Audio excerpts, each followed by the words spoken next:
మట్టి మనిషి కార్యక్రమానికి స్వాగతం. ముందుగా కార్యక్రమంలోని ముఖ్యాంశాలు చూద్దాం.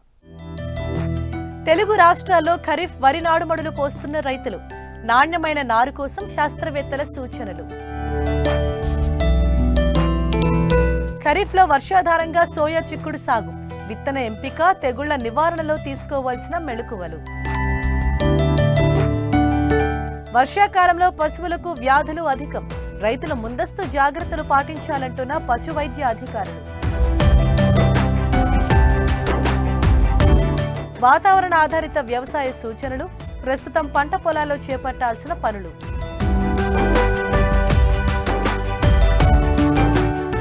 ఖరీఫ్ సీజన్ ప్రారంభమైంది. ఇప్పటికే దుక్కులు సిద్ధం చేసుకున్న రైతులు నీరు సమృద్ధిగా ఉన్న ప్రాంతాల్లో దీర్ఘకాలిక వరి రకాల నారుమడులను పోస్తున్నారు. మధ్యకాలిక, స్వల్పకాలిక రకాల నారుమడులకు ఇంకా సమయం ఉంది. అయితే ఆరోగ్యవంతమైన నారు అంది రావాలంటే యాజమాన్యంలో ఎటువంటి మెళకువలు పాటించాలో ఇప్పుడు తెలుసుకుందాం.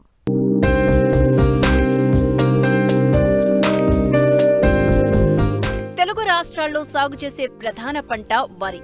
ఈ పంటను పలు వాతావరణ పరిస్థితుల్లో రైతులు సాగు చేస్తున్నారు. ప్రస్తుతం ఖరీఫ్ వరి సాగుకు రైతులు సిద్ధమయ్యారు. సాగునీటి వసతి ఉన్న ప్రాంతాలలో కొద్దిమంది రైతులు ఇప్పటికే నారుమడులు పోసుకోగా మిగతా రైతులు ఇప్పుడు పోస్తున్నారు. అయితే నారు ఆరోగ్యంగా పెరిగి 25 నుండి 30 రోజుల్లోనే నాటుకు అంది రావాలంటే మేలైన యాజమాన్యం తప్పనిసరి అని వివరాలు తెలియచేస్తున్నారు వరంగల్ ప్రాంతీయ వ్యవసాయ పరిశోధనా స్థానం శాస్త్రవేత్త మాధవి. ఇప్పుడు ఖరీఫ్ సీజన్ స్టార్ట్ అయింది. జూన్ మాసంలో ఉన్నాము. నార్లు పోసుకోవడానికి అనుకూలమైన సమయం. దీర్ఘకాలిక రకాలు అంటే 140 రోజుల పంటకాలం ఉన్న రకాలు జూన్ చివరి వరకు నార్లు పోసుకోవడానికి అవకాశం ఉంది. అదే మధ్యకాలిక రకాలు అంటే 130 నుంచి 135 రోజుల పంటకాలం ఉన్న రకాలని జూన్ 15 వరకు నారు పోసుకోవచ్చు. అదే స్వల్పకాలిక రకాలైతే 120 నుంచి 125 రోజుల పంటకాలం ఉంటుంది కాబట్టి జూలై చివరి వరకు నార్లు పోసుకోవడానికి అవకాశం అనేది ఉంది. ముఖ్యంగా మనకి ఒక ఎకరానికి 2 గుంటల నారుమడి అనేది సరిపోతుంది.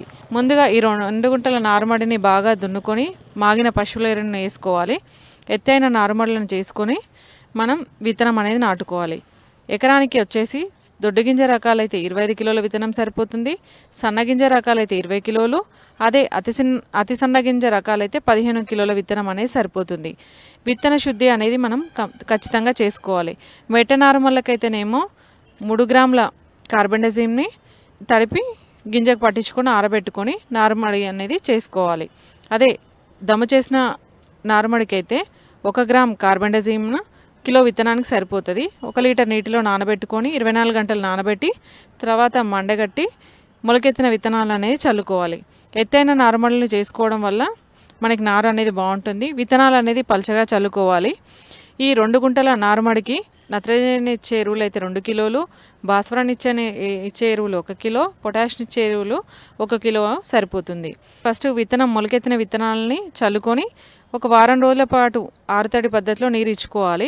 తర్వాత మొక్క దశకి రాగానే పల్చగా నీరు పెట్టుకోవాలి. అదేవిధంగా ఈ నాటు వేసుకునే టైంలో ఒక వారం రోజుల ముందు మనం carbofuran granules 3G granules 800 ml వేసి తర్వాత వారంకి నార అనేది పీక్కోవడం వల్ల మనకి కాండం తొలచే పురుగు నుంచి పంటని కాపాడుకోవచ్చు. అదేవిధంగా ఈ నారుమడిలో మనకి కలుపును నివారించుకోవడానికి ఊదా, ఒడిపిలి వంటి కలుపును నివారించుకోవడానికి 15 నుంచి 20 రోజుల వ్యవధిలో మనం సైహలోఫాబ్ బ్యూటైల్ అనే మందు 1.5 ml స్ప్రే చేసుకోవాలి లీటర్ నీటికి. లేదా బిస్పర్ బ్యాక్ సోడియం అనే మందు 0.5 ml లీటర్ నీటికి కలిపి పిచికారీ చేసుకున్నట్లయితే కలుపును నివారించుకోవచ్చు. అదేవిధంగా ఈ నారుమడిలో మనకి జింక్ డెఫిషియన్సీ వచ్చినట్లయితే జింక్ సల్ఫేట్ 2 గ్రాములు లీటర్ నీటికి కలుపుకొని వారం వ్యవధిలో 2 సార్లు స్ప్రే చేసుకోవాలి. మెట్ట నారుమళ్ళకైతే మనకి ఐరన్ డెఫిషియన్సీ వచ్చే అవకాశాలు ఉన్నాయి కాబట్టి 5 గ్రాముల అన్నబేది 1 గ్రామ్ నిమ్మ ఉప్పిని కలిపి మనం నీటిలో పిచికారీ చేసుకున్నట్లయితే ఐరన్ డెఫిషియన్సీ నుంచి నివారించుకోవచ్చు మనం.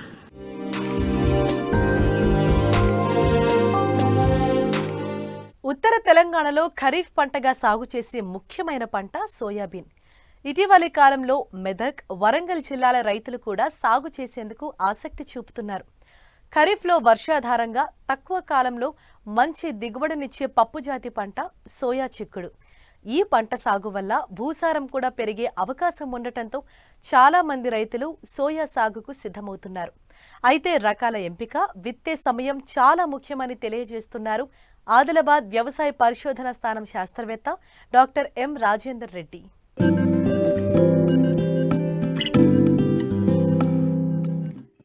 తక్కువ సమయం, తక్కువ శ్రమతో రైతుకు మంచి నికర లాభం అందించే పంటల్లో సోయా చిక్కుడు ఒకటి.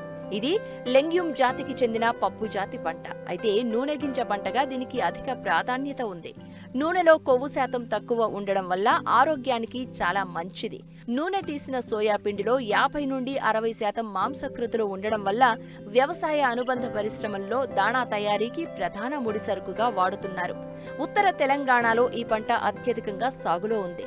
3-4 ఏళ్లుగా మెదక్, వరంగల్, కరీంనగర్ లాంటి జిల్లాలకు కూడా విస్తరించింది. ఆంధ్రప్రదేశ్లోని కొన్ని జిల్లాల్లో అక్కడక్కడా సాగు చేస్తున్నారు. తెలుగు రాష్ట్రాలను రుతుపవనాలు పలకరించడంతో అక్కడక్కడా వర్షాలు కూడా కురుస్తున్నాయి. దీంతో రైతులు పంటల సాగుకు సిద్ధమవుతున్నారు. ముఖ్యంగా సోయా చిక్కుడు సాగుకు జూన్ 15 నుంచి జూలై 15 వరకు అనుకూల సమయం.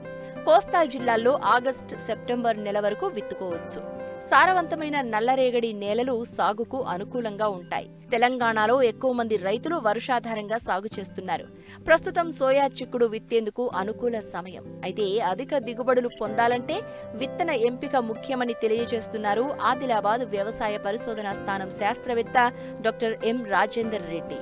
ముఖ్యంగా మన సోయా చిక్కుడు విషయానికి వచ్చేటప్పటికి మన తెలంగాణ రాష్ట్రంలో ఖరీఫ్లో సాగు చేస్తున్నటువంటి ముఖ్యమైన పంట ఇది. ముఖ్యంగా మనకు ఉత్తర తెలంగాణలో సాగు చేయడం జరుగుతుంది. ఉత్తర తెలంగాణ జిల్లాలైనటువంటి ఆదిలాబాద్, నిర్మల్, నిజామాబాద్, అదేవిధంగా కామారెడ్డి జిల్లాలో ప్రధానంగా సాగు చేయడం జరుగుతుంది. దీనితో పాటు సంగారెడ్డి జిల్లాలో కూడా మన విస్తీర్ణం అనేది రోజు రోజుకు పెరగడం గమనించడం జరిగింది. గత సంవత్సరం చూసుకున్నట్లయితే సోయా చిక్కుడు సుమారుగా 4.5 లక్షల ఎకరాలలో సాగు చేయడం జరిగింది. ఇక ముఖ్యానికి ఇప్పుడు మనకు ఋతుపవనాలు సరైన సమయానికి రావడం జరుగుతుంది. కావున రైతులు ముఖ్యంగా మొదటగా విత్తనాల ఎంపిక పైన దృష్టి పెట్టాలి. మనకు మేలైనటువంటి అంటే అధిక దిగుబడినిచ్చే, రోగ నిరోధక శక్తిని తట్టుకునేటువంటి మన వాతావరణానికి సూట్ అయ్యేటటువంటి రకాలను ఎంపిక చేసుకోవాలి. రకాలను ఎంపిక చేసుకున్న తర్వాత విత్తనాలను కొనేటప్పుడు కొద్దిగా జాగ్రత్తలు పాటించాలి. ముఖ్యంగా మనకు ప్రభుత్వ రంగ సంస్థల ద్వారా కానీ లేదా లైసెన్స్ పొందినటువంటి డీలర్ల వద్ద మాత్రమే విత్తనాన్ని కొనాలి. విత్తనాన్ని కొనేటప్పుడు కూడా మనం ముఖ్యంగా లేబులింగ్ అనేది తప్పనిసరిగా చూసుకోవాలి. చూసుకున్న తర్వాత మళ్ళీ తీసుకుపోయేటప్పుడు రసీదు అనేది తప్పనిసరిగా తీసుకోవాలి. ఇక విత్తనాన్ని కొనుక్కొని తీసుకొచ్చిన తర్వాత విత్తన శుద్ధి అనేది తప్పనిసరిగా చేసుకోవాలి. ముఖ్యంగా మనకు మొదటగా శిలీంద్రనాశనితోని తర్వాత కీటకనాశనితోని చేసుకోవాలి. శిలీంద్రనాశకాలు వచ్చేటప్పటికి 2 గ్రాముల క్యాప్టన్ లేదా థైరము, మనకు అదేవిధంగా 3 గ్రాముల కార్బాక్సిన్ ప్లస్ థైరమ్ అనే మందు దొరుకుతుంది. దీనితో 1 కిలో విత్తనానికి విత్తన శుద్ధి చేసుకోవాలి. దీని తర్వాత 1.5 మిల్లీలీటర్ల ఇమిడాక్రోపిడ్తో విత్తన శుద్ధి చేసుకున్నట్లయితే మనకు మొదటి దశలో వచ్చేటువంటి కాండమీగ లాంటి పురుగుల నుండి మనము పంటను మొదటి 20 నుంచి 25 రోజుల వరకు కాపాడుకోవచ్చు. అదేవిధంగా విత్తన శుద్ధి తర్వాత మనం ఎప్పుడు విత్తుకోవాలి, విత్తనం శుద్ధి అయిన తర్వాత ఎప్పుడు విత్తుకోవాలి అనేది మనం ప్రధానంగా దృష్టి పెట్టుకోవాలి. మనకు ముఖ్యంగా ఏంటంటే జూన్ మొదటి వారం నుండి మనకు జూలై మొదటి వారం వరకు విత్తుకోవచ్చు. కాకపోతే విత్తుకునేటప్పుడు ఏంటంటే భూమిలో తేమ అనేది తగినంత ఉన్నప్పుడు మాత్రమే విత్తుకోవాలి. అదేవిధంగా వాతావరణం చల్లబడాలి, భూమిలో కూడా తేమ శాతం మనం చూసుకొని విత్తుకోవాలి.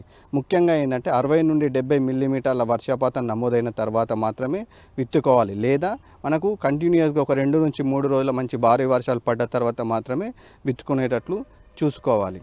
అదేవిధంగా విత్తేటప్పుడు కూడా 3 నుంచి 5 మిల్లీమీటర్ల లోతులో సెంటీమీటర్ల లోతులో మాత్రమే మనకు విత్తనం పడేటట్లు చూసుకోవాలి. ఈ విత్తినేటప్పుడు మనకు ఇంకా విత్తన దూరం ఎంత వేసుకోవాలనే దానిపైన కూడా ప్రధానంగా దృష్టి పెట్టాలి. మనకు నల్లరేగడి భూమిలో అయితే ఫీట్నార అంటే 45 సెంటీమీటర్లు, అదేవిధంగా మొక్కకు మధ్య 10 సెంటీమీటర్లు ఉండేటట్లు చూసుకోవాలి. అదే కొద్ది తేలికపాటి నేలలో అట్లా అయినట్లయితే మనకు 30 సెంటీమీటర్లు వర్షాల మధ్య దూరం, మొక్కకు మధ్య 10 సెంటీమీటర్లు ఉండేటట్లు చూసుకోవాలి. కాకపోతే తేలికపాటి నేలలో వేసుకున్నప్పుడు కంపల్సరీగా మనకు నీటి వసతి ఉండేటట్లు చూసుకోవాలి. అదేవిధంగా మనకు విత్తన మోతాదు పైన కూడా ప్రధానంగా దృష్టి పెట్టాలి. విత్తన మోతాదు అనేది మనకు ఇంతకుముందు చెప్పినట్టే ఫస్ట్ మనం విత్తనం తీసుకున్న తర్వాత మొలక శాతం పరీక్షించుకోవాలి. 70% మొలక శాతం ఉన్నట్లయితే మనము 25 నుంచి 30 కిలోలు ఒక ఎకరానికి సరిపోయేటట్టు విత్తనాన్ని వేసుకోవాలి. ఒకవేళ మొలక శాతం కొంచెం తక్కువగా ఉన్నట్లయితే విత్తన మోతాదుని పెంచుకోవాలి. విత్తిన తర్వాత 48 గంటల లోపు మనకు పెండిమిథలిన్ అనేటువంటి మందును ఒక లీటరు 200 లీటర్ల నీటిలో కలుపుకొని ఎకరానికి సరిపోయేటట్టు పిచికారీ చేసుకోవాలి. అదేవిధంగా విత్తిన 20 నుంచి 25 రోజులలో మనకు అంతర్కృషి అనేది చేసుకోవాలి. అదేవిధంగా మనకు ఒకవేళ వెడల్పాటి ఆకులు కానీ గడ్డి జాతులు కలుపులు కానీ ఉన్నట్లయితే మనకు ఇమజితపైర్ అనే మందు 300 మిల్లీలీటర్లు ఒక ఎకరానికి సరిపోయేటట్లు 200 లీటర్ల నీటిలో కలుపుకొని పిచికారీ చేసుకోవాలి. వీటితో పాటు మనకు ఇమజితపైర్ ఇమజోమాక్స్ అనే కాంబినేషన్లో కూడా మందు దీన్ని 40 గ్రాములు ఒక ఎకరానికి సరిపోయేటట్లు పిచికారీ చేసుకోవాలి. అదేవిధంగా ఇమజోమాక్స్ మరియు ఇమజితపైర్ కాంబినేషన్లో మనకు ఇంకో గడ్డి మందు దొరుకుతుంది. దాన్ని కూడా 800 మిల్లీలీటర్లు ఒక ఎకరానికి సరిపోయేటట్లు పిచికారీ చేసుకోవాలి. అదేవిధంగా మన సోయ చిక్కుడు విషయానికి వచ్చేటప్పుడు ప్రధానంగా వచ్చేటువంటి సమస్యలలో కాండమీగ అనేది ప్రధానంగా రావడం జరుగుతుంది. ఇది విత్తిన 20 రోజుల నుంచి పంట చివరి దశ వరకు కూడా ఉండడం జరుగుతుంది. దీని నివారణకు ముఖ్యంగా ఏంటంటే ఇంతకుముందు చెప్పినట్టు విత్తన శుద్ధి చేసుకోవాలి. అదేవిధంగా విత్తిన 20 నుంచి 25 రోజులలోపు మనకు బీటా సైఫ్లోత్రిన్ ప్లస్ మనకు ఇమిడాక్రోపిడ్ అనే కాంబినేషన్లో మందు దొరుకుతుంది. దీన్ని 1.25 మిల్లీలీటర్లు ఒక లీటర్ల నీటిలో కలుపుకొని పిచికారీ చేసుకున్నట్లయితే మనం పంట మొదటి దశలోనే కాండమీగను కొద్దిగా అదుపు చేసుకోవచ్చు. ఇదే విధంగా మన పూత సమయాన్ని విషయానికి వచ్చేటప్పటికి పూత సమయంలో ఏంటంటే మనకు పంటకు వచ్చేటువంటి రోగాలు అన్నీ కూడా మనకు ముఖ్యంగా ప్రధానంగా పూత నుంచి స్టార్ట్ అవ్వడం జరుగుతుంది. కావున పూత సమయంలో తప్పకుండా ఒక శిలీంద్రనాశిని అనేది పిచికారీ చేయాలి. ముఖ్యంగా టిబుకోనజోల్ సల్ఫర్ మిశ్రమం అనేది మనకు మందు దొరుకుతుంది. దీన్ని 2.5 గ్రాములు ఒక లీటర్ నీటి కలుపుకొని పిచికారీ చేయాలి. లేదా ప్రాపికోనజోల్ 1 మిల్లీలీటర్లు లేదా టిబుకోనజోల్ 1 మిల్లీలీటర్లు ఒక లీటర్ నీటి కలుపుకొని పిచికారీ చేసినట్లయితే మనము పంట కాశించేటువంటి రోగాల నుండి కాపాడుకొని అధిక దిగుబడిని పొందవచ్చు.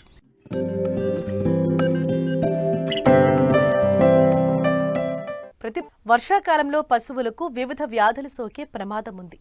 పశు పోషకులు రైతులు ఏమాత్రం నిర్లక్ష్యం వహించినా పశువులు ప్రాణాలు కోల్పోయే ప్రమాదం ఉంది. తగు జాగ్రత్తలతో పశువుల ఆరోగ్యాన్ని కాపాడుకోవచ్చు. ఈ తరుణంలో వర్షాకాలంలో పశువులకు సోకే వ్యాధులు తీసుకోవాల్సిన జాగ్రత్తల గురించి తెలియజేస్తున్నారు ప్రకాశం జిల్లా పశు వైద్య సహాయ సంచాలకులు డాక్టర్ బి బసవశంకర్రావు.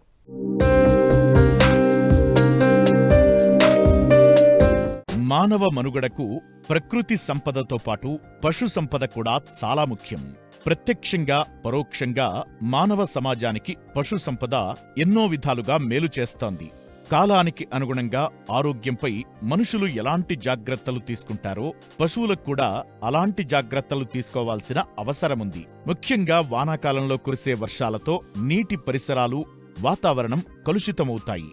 పశువులకు మేయడానికి మేత, తాగడానికి శుభ్రమైన నీరు లభించదు. దీంతో అనారోగ్యానికి గురవుతాయి.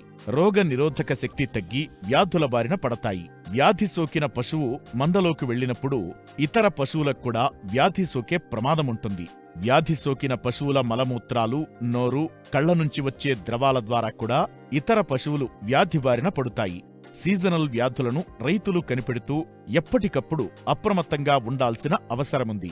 అయితే ప్రస్తుతం కొద్దిపాటి జాగ్రత్తలు తీసుకుంటే వానాకాలంలో వచ్చే రోగాల నుంచి పశువులను కాపాడుకోవచ్చు. అంతేకాదు, తొలి దశలోనే పశువులకు వచ్చిన రోగాన్ని గుర్తిస్తే కొంతమేరకు నష్ట నివారణ చర్యలు చేపట్టవచ్చని ఒంగోలు పశుసంవర్ధక శాఖ సహాయ సంచాలకులు డాక్టర్ బి బసవశంకర్రావు.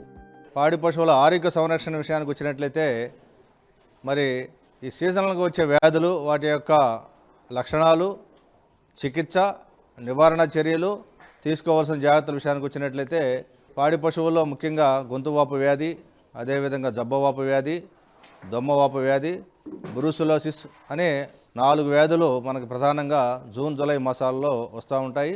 ఈ వ్యాధుల్లో ముఖ్యంగా గొంతువాపు వ్యాధి విషయానికి వచ్చినట్లయితే ఈ వ్యాధి నల్ల పశువుల్లో ఎక్కువగా వస్తుంది. పాడి పశువులు ఏదైతే మనకి బలహీనంగా ఉండి వ్యాధి నిరోధక శక్తి తక్కువగా ఉన్నప్పుడు ఈ యొక్క గొంతువాపు వ్యాధి ప్రబలే అవకాశం ఉంది. ఈ గొంతువాపు వ్యాధి మరి నల్ల పశువుల్లో ఎక్కువగాను, చాలా అరుదుగా తెల్ల పశువులు వస్తుంది. మరి ఈ వ్యాధి తొలకరి వర్షాలు పడిన తర్వాత పాడి పశువులు ఏదైతే ఉన్నాయో అవి బలహీనంగా ఉన్నప్పుడు, రోగనిరోధక శక్తి తక్కువగా ఉన్నప్పుడు ఈ వ్యాధి ప్రబలే అవకాశం ఉంది.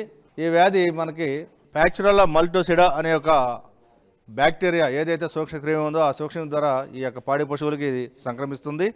తద్వారా వాటన్నిటికి కూడా యాంటీబయాటిక్ ఇంజెక్షన్స్ రూపంలో కానీ, అదేవిధంగా పౌడర్ రూపంలో కానీ, ట్యాబ్లెట్ రూపంలో కానీ ఇచ్చినట్లయితే మనం ఈ యొక్క పశువుల్ని గొంతువాపు వ్యాధి నుంచి కాపాడుకోవచ్చు. ఈ వ్యాధిని ఏ విధంగా నిర్ధారించాలి అని అన్నట్లయితే మనకి వ్యాధి సోకిన పశువు యొక్క రక్తాన్ని కానీ పరీక్షించినట్లయితే ఆ రక్తంలో ఏదైతే సూక్ష్మక్రిమి ఉన్నదో ఈ యొక్క ప్యాచురల్లా మల్టీసిడా అనే సూక్ష్మక్రిమి మనం గుర్తించవచ్చు. తద్వారా మనం వ్యాధిని నిర్ధారించుకోవచ్చు. సరే, వ్యాధి సోకిన ఆ పాడి పశువులు ఏదైతే ఉండేవో వాటన్నిటి పశువుల పాకలన్నింటినీ కూడా మరి ఎప్పటికప్పుడు శుభ్రం చేసుకుంటూ మరి క్రిమిసంహారక మందులతో కానీ మనకి ఆ యొక్క పశువుల పాకను శుభ్రం చేసినట్లయితే ఇతర పశువుల నుంచి కూడా మనం ఈ యొక్క వ్యాధిని రాకుండా కాపాడవచ్చు. నివారణ విషయానికి వచ్చినట్లయితే మనకి ఈ యొక్క ఏదైతే మన జూన్ జూలై మాసాల్లో తొలకరి వర్షాలు పడక ముందు మే మాసాల్లో మనకి వ్యాధి నిరోధన టీకాలు, గొంతువాపు వ్యాధి నిరోధన టీకాల కార్యక్రమాన్ని మనం పెద్ద ఎత్తున చేస్తున్నాం. ప్రతి సంవత్సరం పశుసంవర్ధక శాఖ ఆధ్వర్యంలో మే మాసంలో మనకి ఒక్కొక్క పశువుకి 2.5 ml నుంచి 5 ml ఒక చర్మంలో కానీ మనం ఆ టీకాను ఇచ్చినట్లయితే ఆ పశువుల నుంచి మనం ఈ యొక్క వ్యాధి నుంచి కాపాడుకోవచ్చు. అదేవిధంగా అక్టోబర్ నవంబర్ మాసాలు మరొకసారి అంటే బూస్టర్ డోస్, అక్టోబర్ నవంబర్ మాసాల్లో ఏదైతే మనకు మే జూన్ మాసాల్లో మనం వ్యాధి నిరోధక టీకాలు ఇచ్చామో ఆ పశువులన్నింటికి కూడా మరొకసారి అక్టోబర్ నవంబర్ మాసాల్లో కానీ వ్యాధి నిరోధక టీకాలు ఇచ్చినట్లయితే తద్వారా మనకి ఈ యొక్క పశువుల నుంచి మనకి గొంతువాపు వ్యాధి నుంచి మనం ఒక సంవత్సరం పాటు ఈ యొక్క పశువుల్ని కాపాడుకోవచ్చు. సందర్భంగా రైతు సోదరులకు ఇచ్చే సూచనలు ఏమిటంటే ఎప్పటికప్పుడు సీజనల్ వ్యాధులు ఏదైతే ఉందో మనకి గొంతువాపు కానీ, జబ్బవాపు కానీ, అదేవిధంగా దొమ్మవాపు వ్యాధులు అన్నిటి కూడా మే జూన్ మాసాల్లో టీకాలు కానీ ఎంచుకున్నట్లయితే మనకి వారి యొక్క పాడి పశువులన్నింటికి కూడా ఈ వ్యాధులు పడిపోకుండా తద్వారా ఆర్థికంగా నష్టపోకుండా ఉండాలని చెప్పేసి రైతులు సూచనగా తెలియజేస్తున్నాం. ఈ వ్యాధి సోకిన పశువు ఏదైతే ఉందో అది అనారోగ్యంగా ఉంటుంది, తీవ్రమైన జ్వరం ఉంటుంది, 104 నుంచి 105 డిగ్రీల ఫారెన్హీట్తో జ్వరం ఉంటుంది. మరి గొంతు కింద ఏదైతే గొంతు కింద వాపు ఉంటుందో గొంతు కింద మెడ కింద వాపు వస్తుంది. తర్వాత ఆ వ్యాధి ముదిరే కొద్దీ మరి కళ్ళెమ్మట పుసులు గారటం కానీ, కళ్ళు ఎర్రబడటం కానీ, సాధారణంగా మనం గమనించినట్లయితే ఈ వ్యాధి 6 మాసాల నుండి 3 సంవత్సరాల వయసు ఉన్న పడ్డలకు మాత్రమే వస్తుంది. అరుదుగా మాత్రమే మనకి ఈ పాడి పశువుల్లో ఒకసారి అంతకంటే ఈనిన పశువుల్లో అరుదుగా మాత్రం వస్తుంది.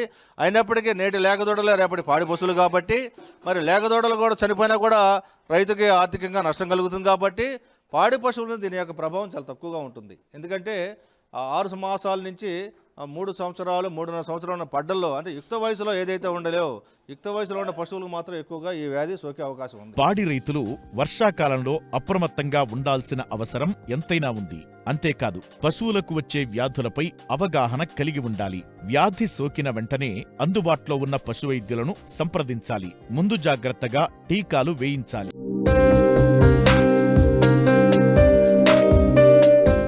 ప్రొఫెసర్ జయశంకర్ తెలంగాణ వ్యవసాయ విశ్వవిద్యాలయం వారు అందిస్తున్న వాతావరణ ఆధారిత వ్యవసాయ సూచనలను ఇప్పుడు తెలుసుకుందాం.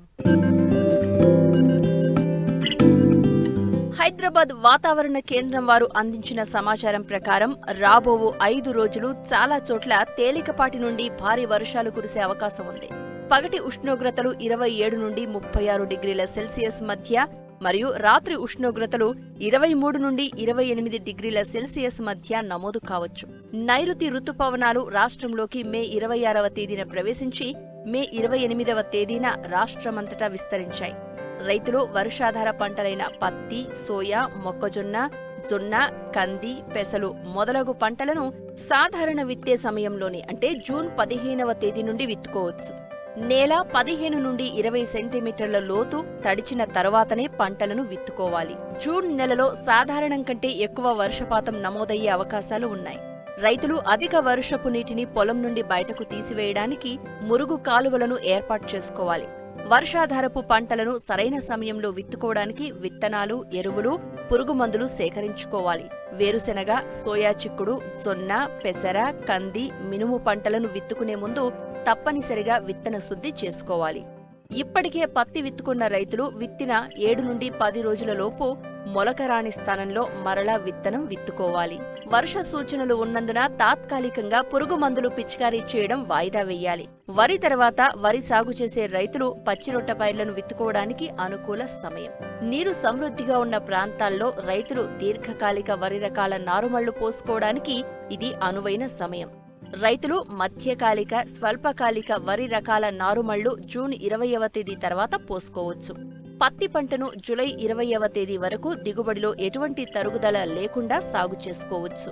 పత్తి వర్షాధార పంట కాబట్టి రైతులు వారికి అనుకూలమైన బీటీ రకాలను బోదెలు, కాలువల పద్ధతిలో విత్తుకోవాలి. ఎక్కువ వర్షాలు పడినప్పుడు కూడా కాలువల ద్వారా నీటిని తీసివేయుటకు అనుకూలం. మొక్కజొన్న పంటను జూలై 15వ తేదీ వరకు మధ్య, దీర్ఘకాలిక రకాలను దిగుబడిలో ఎటువంటి తరుగుదల లేకుండా విత్తుకొనుటకు అనుకూల సమయం. మొక్కజొన్న శాఖీయ దశలో ఎక్కువ నీటిని, ప్రత్యుత్పత్తి దశలో నీటి ఎద్దడిని తట్టుకోలేదు కాబట్టి పంటను బోదెలు, కాలువల పద్ధతిలో సాగు చేసుకోవలెను. జొన్న పంటను జూన్ 30వ తేదీ వరకు విత్తుకోవచ్చు. జొన్నను ఏక పంటగా లేదా కందిలో అంతర పంటగా సాగు చేసుకోవచ్చు. ఆముదం పంటను జూలై 2వ పక్షం వరకు విత్తుకోవచ్చును. కంది పంటను జూలై 15వ తేదీ వరకు దిగుబడిలో ఎటువంటి తరుగుదల లేకుండా సాగు చేసుకోవచ్చు. కంది పంటను విత్తే ముందు విత్తనాన్ని కాప్టాన్ 2.5 గ్రాములు లేదా థైరం 3 గ్రాములు మరియు ట్రైకోడెర్మా విరిడి 10 గ్రాముల మందుతో కిలో విత్తనానికి కలిపి విత్తుకున్నట్టయితే విత్తనం లేదా భూమి ద్వారా సంక్రమించే శిలీంధ్రాల నుండి పంటను కాపాడుకోవచ్చు. పెసర, మినుము పంటను జూలై 15వ తేదీ వరకు విత్తుకోవచ్చును. వరి సాగు చేసే పొలాల్లో ఆలస్యంగా నీరు విడుదలయ్యే ప్రాంతాలలో పెసరను పైరుగా లేనిచో పచ్చిరొట్టగా విత్తుకోవాలి. చెరుకు తోట వయసు 4 నెలల సమయం అంటే జూన్, జూలై నెలల్లో మొక్కల వరుసల మొదళ్లకు ఎత్తుగా మట్టిని ఎగదొయ్యాలి. దీని వలన అధిక వర్షాలు, తుపాను గాలులకు పంట పడిపోకుండా కాపాడుకోవచ్చు. ఏరువాక పౌర్ణమిని పురస్కరించుకుని ఖమ్మం జిల్లాలో రైతులు ఏరువాక పౌర్ణమి వేడుకలను అంగరంగ వైభవంగా నిర్వహించారు. మృగశిర కార్తీ ప్రారంభం సమయంలో వచ్చే ఏరువాక పౌర్ణమికి రైతన్నలు వ్యవసాయానికి కేంద్ర బిందువులుగా ఉపయోగపడే కాడెద్దులను శుభ్రం చేసి రంగులతో అలంకరించి పూజలు నిర్వహించారు. వ్యవసాయంలో సమస్యలకు, సందేహాలకు సమాధానాల కోసం మట్టి మనిషి రైతుకు అండగా నిలుస్తోంది. మీరు సంప్రదించవలసిన చిరునామా మట్టి మనిషి 10 TV, road number 36, Jubilee hills, Hyderabad 500033. మా ఫోన్ నెంబర్ 04030010110 మరియు 8897186111. మరిన్ని ఆసక్తికరమైన విశేషాలతో ప్రతిభా బయటికి సమర్పించు మట్టి మనిషి కార్యక్రమంలో మళ్ళీ కలుసుకుందాం. అంతవరకు సెలవు. నమస్తే.